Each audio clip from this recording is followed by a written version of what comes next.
Welcome to YNC news. ఎన్నికల counting నేపథ్యంలో petrol బంకులపై పెట్టిన ఆంక్షలను పునరాలోచన చేయాలని వాహనదారులు జిల్లా కలెక్టర్ను కోరుతున్నారు.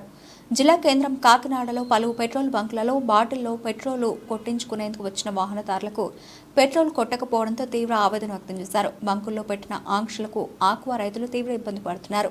ఈ సందర్భంగా వారు మాట్లాడుతూ కాకినాడ జిల్లా కలెక్టర్ జె నివాస్ ఆదేశాలు స్వాగతించబడినప్పటికీ క్షేత్రస్థాయిలో తీవ్ర ఇబ్బందులు తప్పడం లేదంటూ దీనిపై పునరాలోచన చేయాలని విజ్ఞప్తి చేశారు. అవసరానికి అనుగుణంగా పెట్రోల్ కొట్టే విధంగా ఆదేశాలు జారీ చేయాలని ఆటో డ్రైవర్లు, వాహనదారులు, ఆక్వా రైతులు కోరుతున్నారు. ఎలక్షన్ కమిషన్ ఆఫ్ ఇండియా వారి ఇన్స్ట్రక్షన్స్ ప్రకారం మనము ఈ పెట్రోల్ బంకుల్లో అన్నిట్లో కూడా ఏది కూడా లూజ్గా అమ్మొద్దని చెప్పి ఇన్స్ట్రక్షన్స్ ఇచ్చారు. సేమ్ ఇన్స్ట్రక్షన్స్ మనము అన్ని పెట్రోల్ బంక్స్ కూడా కమ్యూనికేట్ చేయడం జరిగింది. సో అల్లర్లు జరుగుతాయనే ఉద్దేశంతో ఎక్కడ కూడా లూజ్గా ఇవ్వద్దని చెప్పడం జరిగింది. సో అవే ఇన్స్ట్రక్షన్స్ వీళ్ళకి ఇచ్చాము. సో ఏ వైలేషన్స్ కూడా ఉండకూడదని చెప్పాము. అలాగే ఎంసీసీ టీమ్స్ కూడా ఇటువంటి ఏమైనా వైలేషన్స్ ఉన్నాయనేది కూడా ఇన్స్పెక్షన్స్ చేసి మాకు రిపోర్ట్స్ ఇవ్వమని చెప్పాము. మాట్లాడమంటారా? ఇలా మన పెట్రోల్ బంకుల్లోని ఆయిల్ టిన్నుల్లో కొట్టకూడదు అనేది కలెక్టర్ గారి ఆదేశం. కానీ అది ఎంతవరకు కరెక్ట్ అనేది కలెక్టర్ గారు ఆలోచించుకోవాలి. ఎందుకంటే 1.5 కిలోమీటర్స్లో బండి ఇప్పుడు నా ఆటో ఆగిపోయింది అనుకో, 1 లీటర్ పెట్రోల్ అవసరం అవుతుంది ఆ బంక్ వరకు రావడానికి. నేను అక్కడి నుంచి దీన్ని తోసుకురాలేను కదా. అలాగని వేరే ఆటో కట్టుకుని తీసుకొస్తే వాడికో 300 పే చేయాలి. లేదు అని ఆటో అక్కడ వదిలేస్తే ఏదో బ్యాటరీ పట్టుకోవచ్చు, ఒకవేళ ఏదన్నా పట్టుకెళ్ళిపోవచ్చు, ఒకవేళ టైరే పట్టుకోవచ్చు, ఒకవేళ ఏసీఆర్లోకి వెళ్తాము ఆయిల్ ఉంటుంది అనుకుంటాం, అది కాస్త 0 చూపించి అక్కడ ఆగిపోయింది అనుకో, మళ్ళీ మాకు ఏదో టిన్నులోనో లేకపోతే ఏ బాటిల్లోనో అవసరం అవుతుంది. అలా తెచ్చుకోవడానికి అవకాశం లేకపోతే ఇలాగ ఒక లిమిటెడ్ ఉండాలి. పోనీ 1 లీటర్ అనో లేదా 2 లీటర్స్ అని ఇచ్చి మిగతాది కొట్టకూడదని ఒక ఇది ఉండాలి. మొత్తానికే కొట్టొద్దంటే ప్రజలు ఇబ్బంది పడతారు కదా. మీరు తీసుకునే నిర్ణయం కరెక్టే, కానీ ఎప్పుడు అల్లరి జరుగుతాయంటే ఇప్పుడు ప్రజలు ఇబ్బంది పడేలా చేస్తే అది ఎంతవరకు కరెక్టో మీరే కొంచెం ఆలోచించి ప్రజలకు న్యాయం చేయండి. ఎందుకంటే ఒక ఆటో డ్రైవర్ అనే కాదు, బైక్ వాళ్ళు ఉండొచ్చు, కారు వాళ్ళు ఉండొచ్చు, ఒకవేళ డీజిల్ అయిపోయి బండి ఆగిపోవచ్చు. ఇదే పరిస్థితి ప్రతి ఒక్క సామాన్యుడికి కంపల్సరీ వస్తుంది, రాకుండా అయితే ఉండదు.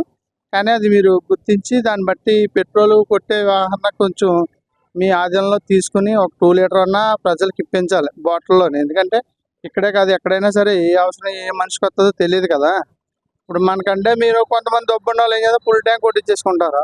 మన మాట్లాడేటోళ్ళు ఏ రోజుకి ఆ రోజు వచ్చేది ఇది. అందులో 300 ఆయిల్ కొట్టించుకుంటే రోజు అంతమంది తిరిగితేనే కానీ 600 రావట్లేదు.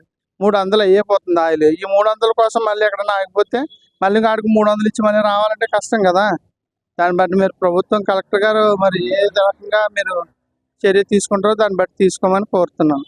నమస్తే, నా పేరు చెక్క శ్రీరామచంద్రమూర్తి. నాకు వెరుకు వెన్స్ కాలు కుండిపడింది. దానివల్ల పెట్రోల్ మధ్యలో ఆగిపోతే కొంత దూరం నడిపించుకుని వంచిన అందులో పెట్రోల్ లేదు, కొద్ది దూరం నడిపించుకుని రావాల్సి వచ్చింది. చాలా అవస్థపడవలసి వస్తుంది పెట్రోల్ లేకపోవడం. మరి బాటిల్లో కొట్టనంటున్నా, ఈ కాలుతోటి చాలా ఇబ్బంది పడి బొంగిదాగా నడిపించుకుని రావాల్సి వచ్చింది. కొద్దిగా దీన్ని దృష్టిలో పెట్టుకుని కొద్దిగా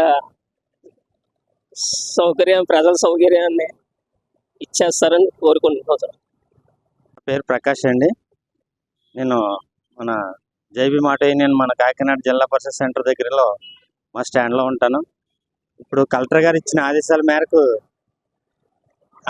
మేరకు మనకి పెట్రోల్ బాటిల్లో కొట్టకూడదన్న నిర్ణయం అయితే దీనికి మేము ఏకీభవించామండి దయచేసి. ఎందుకంటే ఇప్పుడు ఏదైనా బండి ఆగిపోద్దండి, బండి ఆగిపోయినప్పుడు వాళ్ళు ఎమర్జెన్సీలో ఉండిపోతారు. ఎమర్జెన్సీలో ఉండిపోయినప్పుడు ఆ వెహికల్కి ఆ పెట్రోల్ లేకపోతే బండి కదలలేనప్పుడు ఎలాగండి?